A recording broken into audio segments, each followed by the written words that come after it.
Hi guys, welcome back to my channel Mr. Electron. In my previous video you saw that I removed the high current winding from the armature of this motor that is found in the car exhaust that cools the engine. Okay, so it is free of copper winding. Now I have to replace that thick winding with a thinner one.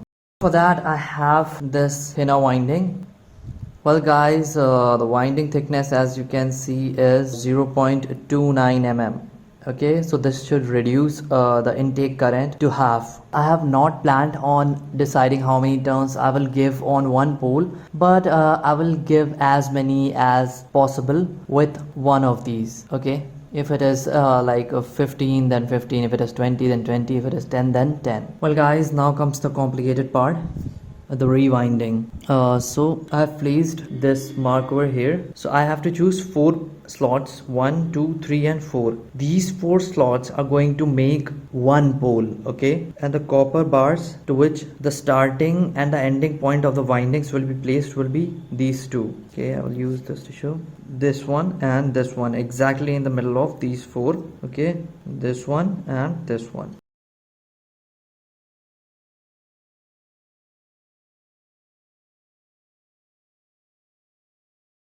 Now it should be in place, so you can see that this copper bar is tied up and it's the starting point, and this pole is the first to create a loop in the clockwise direction with 4 slots, 1 2 3 4. Okay, that's one turn. 2 3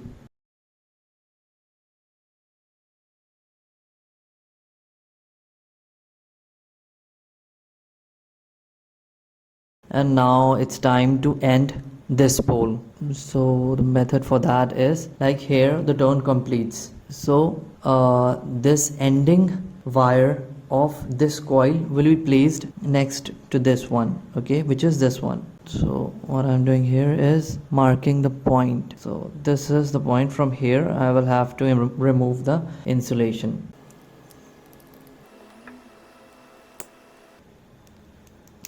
Okay, a little sandpaper.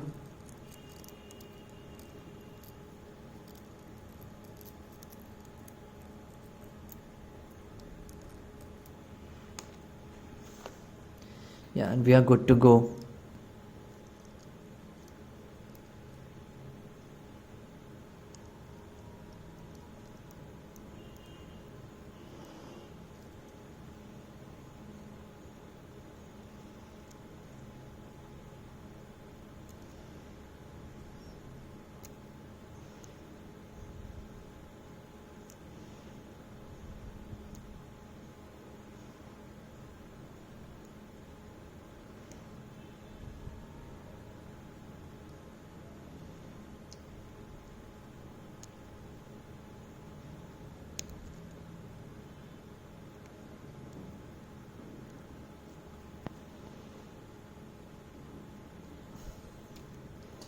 Okay, so the first coil is complete, its placement is also complete. Now comes the second coil. Now the second coil is like this was the first slot, second slot, third slot, fourth slot, making one coil. The second slot will start from here, sorry, the second coil will start from here, making 1 2 3 4. That's going to be 4 poles. Okay, so you see how I'm placing it. Yeah, well, but before that let's move it a little upwards, and this becomes our second pole.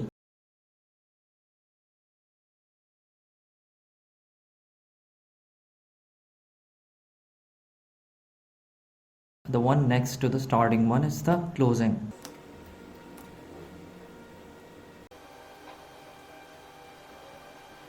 Yeah, so I've placed the bent mark over here. It's a little bent, which means this part and a little bit up to here, it needs removal of insulation.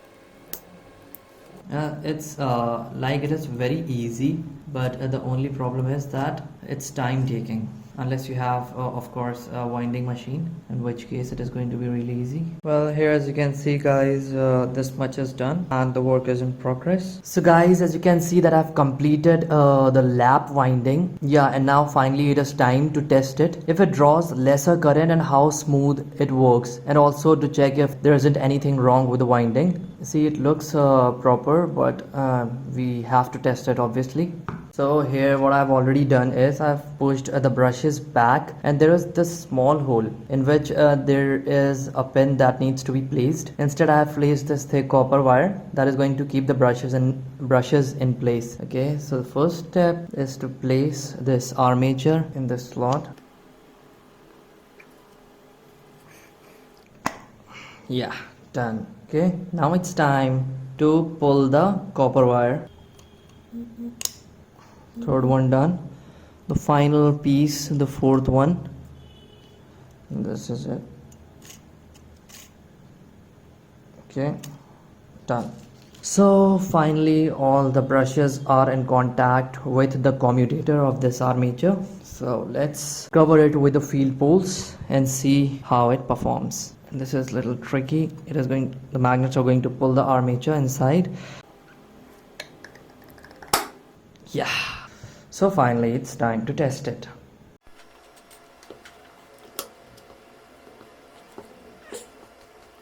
So yeah, I'm going to use the same power supply as before. Okay, power supply is on. Okay, well, the shaft is wobbly, but the great news is that the motor is working really nice.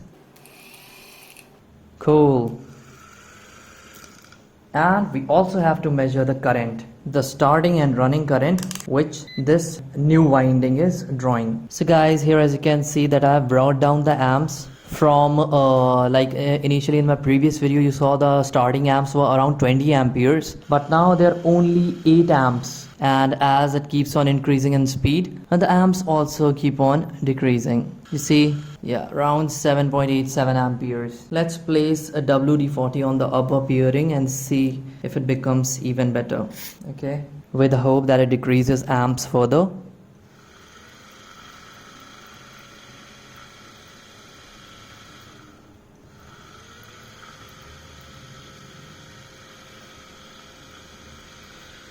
You see the amperes have actually reduced.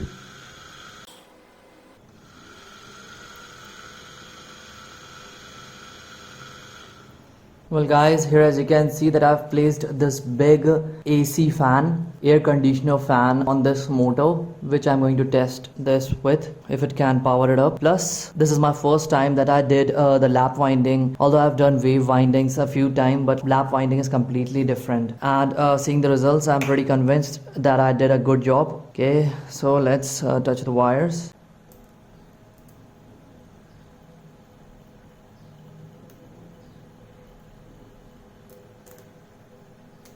You see, it is working pretty good.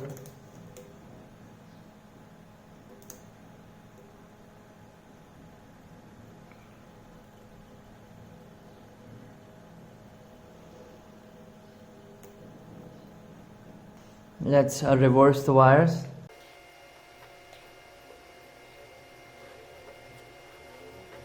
Okay. You see, it is running pretty good.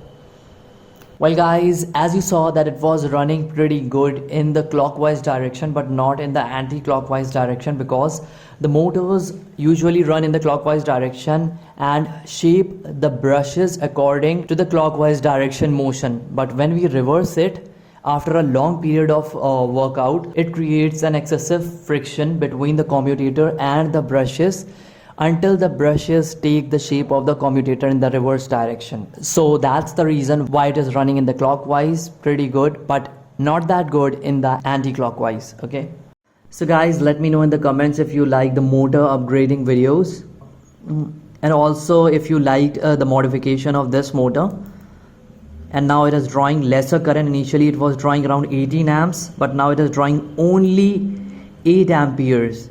So you see there is a lot of space still left here, And if I increase the number of turns per pole, which I obviously can because I didn't use too many turns, I gave 25 turns per pole. But now I think that I should have given around 50 or 60 or even 75 turns per pole. Then the winding would be completely filled in the slots, and the magnetic field created per pole would also be huge and at lesser current. So it's still not late. All I have to do is rewind it again. Well, not in the next video, because my next video is going to be about the BMW alternator. I got an alternator around 12 volts 180 amperes from my brother, and I wanted to show you all and also look into it myself how it's like. So see you in the next one. Bye bye.